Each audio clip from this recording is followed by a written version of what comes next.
Hey there, all you Bible nerds, Bible study junkies, folks that just want to know what Revelation's all about. This is another edition of Revelation. And we are doing what is a study of the book. It's not a verse by verse study, but instead it's a chunk of verses we're looking at with the emphasis on what do we need to know that it means, but what does it mean and how does it apply to us in the here and now?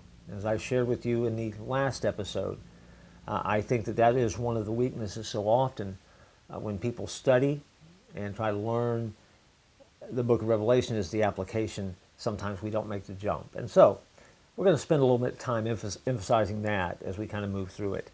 Today we're back in Revelation chapter 2 where we left off in a previous episode.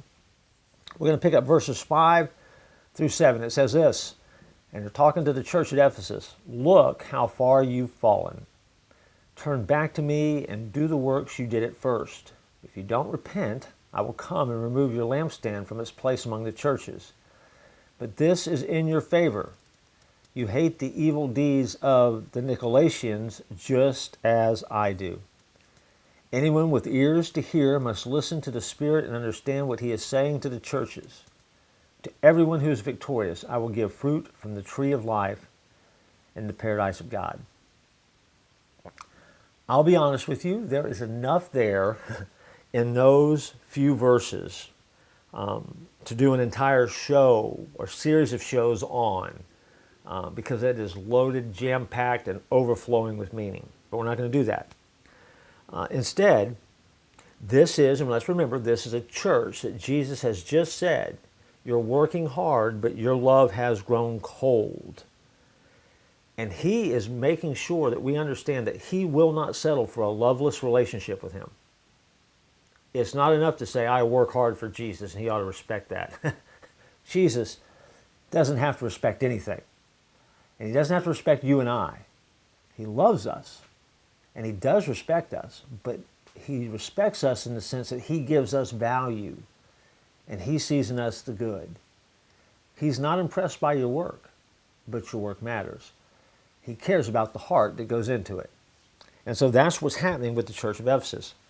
But Jesus, more than our work, he wants our hearts. And he figures if our hearts get in the right place, the work's going to follow.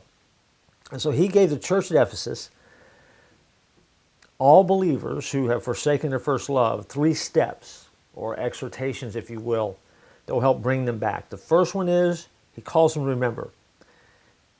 He talks to them in verse 4 about this.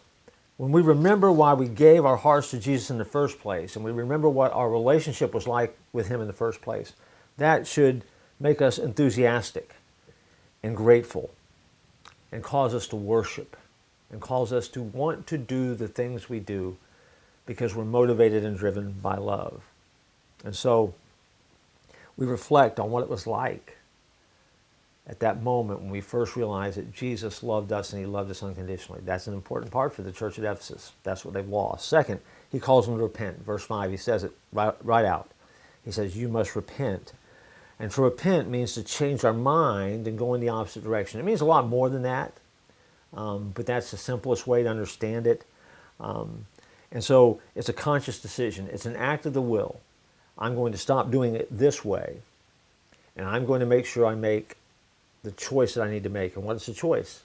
To be passionate in loving Jesus. Some people say, well, if they've lost that feeling, that sounds like a song, doesn't it? You've lost that love and feeling? Whoa, whoa, whoa, whoa. But that also then means that love is a lot less than it really is. If you've been around me a long time, you know I always teach that love is a choice. It's a choice that we make. God chose to love us when we were unlovely, and in spite of the fact that we were sinners, and we get to choose to love him. And so anything we love, we make a choice to love. And when we make the choice to love, we tend to go in with our heads and our hearts. That's what Jesus is telling us to do here. And so we have to repent, make that conscious decision to return to that first love. In other words, choose to love him again like we did before. And then in verse 5, he says to do again the things that you did. He said, turn back to me and do the works you did at first. Now again, remember, they're working hard and they're doing good things. So this time when he says, do the works you did at first, now he's asking them to come back and do the work again, but this time be driven by his love. And love, that love that you have for him, let him drive that work. That's what he's talking about. It might be exactly the same thing they're doing, but I know this. When you love him, you do it better. I know the things that I do in my life and probably the things that you do in your life, you do better for the people that you're passionate about than the people that you love. You know you do. There's just something about it that drives you. It makes you try a little bit harder. It makes you dig just a little bit deeper. It makes you go the extra mile and then some. And you start living to the nth degree. That's what it means to have that first love and let those things drive you. And so Jesus says, I want you to remember what it was like. I want you to repent and choose to be different. And I want you to repeat what you did before. In other words, get back to work for me. Let it be driven out of love. If you do that, the implication here for the church of Ephesus isn't bad. Matter of fact, it's pretty good. And Jesus says, anyone who has ears to hear, you got to listen and understand what he's saying. Because the idea is communicated that when you come back stronger, richer, and better than ever. It's not lost. It's not over. It just needs you need to rekindle that fire that you have in your heart for God. And when that heart is on fire, you do things differently.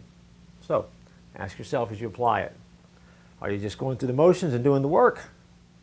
Are you allowing the love of God to drive you in what you do? Because if his love is what compels you to do it, then you flesh things out differently and you do a better job.